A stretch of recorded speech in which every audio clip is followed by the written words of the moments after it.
The Palantir Deep Dive, what every investor needs to know.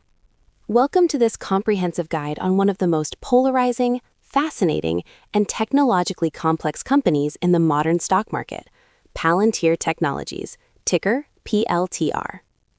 If you've spent any time on financial social media or reading market news, you've likely heard the name. Some call it the AI powerhouse of the future, while others dismiss it as a black box government contractor. Before you put a single dollar into the stock, you need to understand exactly what they do, how they make money, and why their technology is considered a category of one. The origin, a company born from crisis. To understand Palantir, you have to go back to the aftermath of 9/11. The founders, including Peter Thiel and Alex Karp, realized that the US government had plenty of data to stop the attacks, but they couldn't connect the dots. The data was trapped in different silos. The FBI had one piece, the CIA had another, and local police had a third. Palantir was built to be the connective tissue. Named after the Seeing Stones from The Lord of the Rings, the company's mission was to create software that allows humans to find needles and haystacks of data without sacrificing civil liberties. For the first decade of its existence, Palantir was almost entirely a government secret. They helped track down terrorists, map insurgent networks in Iraq, and even helped uncover the Bernie Madoff Ponzi scheme. But today, the company has evolved into a commercial giant. The three pillars: Gotham, Foundry, and AIP. Palantir doesn't sell data, they sell platforms. Think of Palantir as the operating system for a modern enterprise. They have three core products you must know. 1. Palantir Gotham. This is the original platform built for government and intelligence agencies. It's designed to find patterns in massive, disparate datasets. If a defense agency wants to predict where an enemy might strike or identify a smuggling ring, they use Gotham. It visualizes complex relationships that would be impossible for a human to see on a spreadsheet. 2. Palantir Foundry. Foundry is the commercial version of Gotham. It's used by companies like Airbus, BP, and United Airlines. Imagine a massive airline trying to manage fuel costs, flight delays, and maintenance schedules.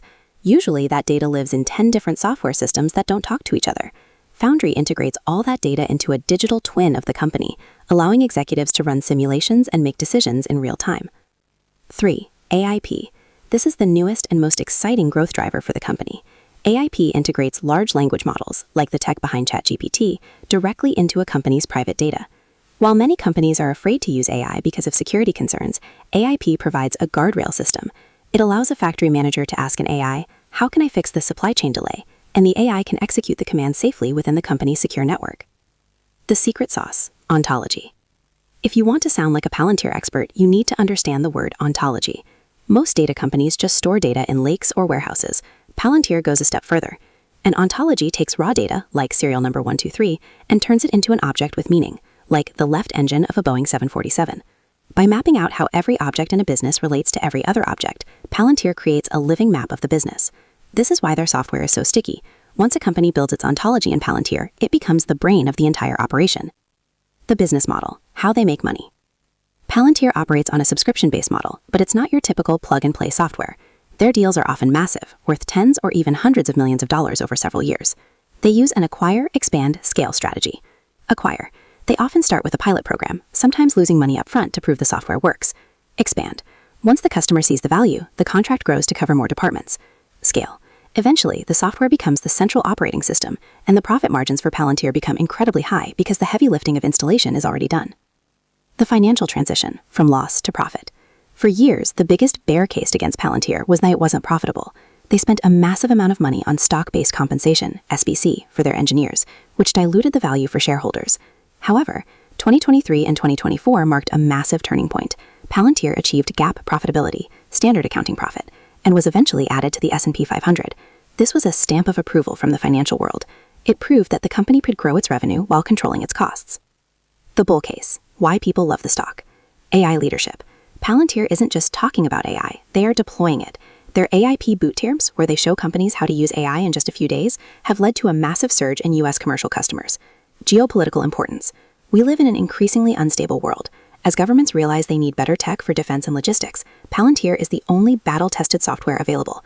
High switching costs. Once a company or government integrates Palantir, it is extremely difficult to leave. This creates a moat around their business. The bear case, why people are skeptical. Valuation. Palantir is often expensive by traditional metrics. Its price-to-earnings ratio is usually much higher than other software companies. You are paying a premium for future growth. Concentration risk. A large portion of their revenue still comes from government contracts. If a major government agency decides to move away from Palantir, it would be a huge hit to their top line. The black box problem. Because much of their work is classified or highly proprietary, it's hard for outside analysts to fully understand the limitations of the tech. You have to trust the management team to a certain extent. The Karp factor, management and culture. You cannot invest in Palantir without knowing its CEO, Alex Karp. He is not your typical Silicon Valley executive. He has a PhD in social theory, wears neon tracksuits, and is outspoken about his pro-Western values. Karp has steered the company away from the move fast and break things culture of big tech. He focuses on mission-critical software. The culture of Palantir is intensely patriotic and engineering-heavy. For some investors, this clear identity is a strength. For others, Karp's unfiltered style can be a source of volatility for the stock price. What should you check before buying? Before you click buy, keep an eye on these 3 metrics in their quarterly earnings reports. U.S. commercial revenue growth. This tells you if Main Street businesses are adopting the tech. This is their biggest growth engine. Customer count. Is the number of total customers growing, or are they just relying on a few big fish? Rule of 40. This is a software industry metric, revenue growth